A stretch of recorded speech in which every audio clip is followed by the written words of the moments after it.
Hey folks, Gary here. Happy Tuesday morning to you. I hope your day is starting off really, really well. What a great day to be alive. Any day with God is an awesome day, and that's what we're talking about this week, is about being in the presence of God.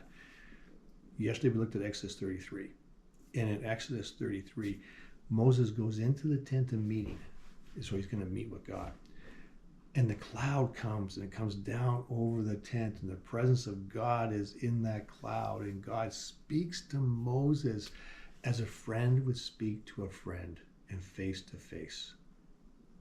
Moses has got this incredible relationship with God, and he's just really enjoying it, and they speak together like they're friends, face to face. That is just so cool. And then Moses goes and takes care of the stuff that they've talked about. But it says that Joshua, his young assistant, he still hangs out of the tent. Like Moses goes, but Joshua says, I'm just going to hang out here for a bit longer if that's okay. And he lingers in the presence of God because it's just so good. May we all find that, right? Well, here's the thing. For Moses, it wasn't always like that. He didn't start off like that. If we go back to Exodus chapter 3, we see where Moses encounters God probably for the first time. And so in Exodus chapter 3, verses 5 and 6, we see this conversation that takes place. Moses has seen the burning bush. He comes to it, and God speaks to him and says, do not come any closer, the Lord warned. Take off your sandals, for you're standing on holy ground. I am the God of your father, the God of Abraham, the God of Isaac, the God of Jacob. When Moses heard this, he covered his face. Oh no, right? Because he was afraid to look at God. It's not a face-to-face conversation. Moses is like, oh no, I'm going to die. Like he's afraid. As a matter of fact, chapter 3 and 4, Moses is afraid. He's afraid through the whole conversation. He's scared during this whole conversation. God is telling him all the things that God is going to do through Moses. And every time he says something, Moses is like, no, not me, you got the wrong guy. I can't do that. No, you fix it. No.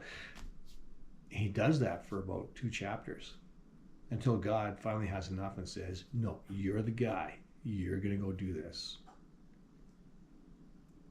Moses is afraid of the presence of God. What a big difference between chapter 3 and 33. What a big difference. Where he's afraid of the presence of God, and then in 33, he's loving the presence of God. A lot of that comes down to, well, how often do you seek the presence of God? How often do you spend time with him? The more you spend time with him, the more you're going to want to spend time with him. So I think that's a big part of it. But I think the other part of it is that Moses has learned to trust God. You know, when you sit down and you spend time talking to God, God's going to reveal things in your life that you're probably going to have to do something about. Are you fearful of that? Don't be. Because everything God does, he does so you will be better. So trust that.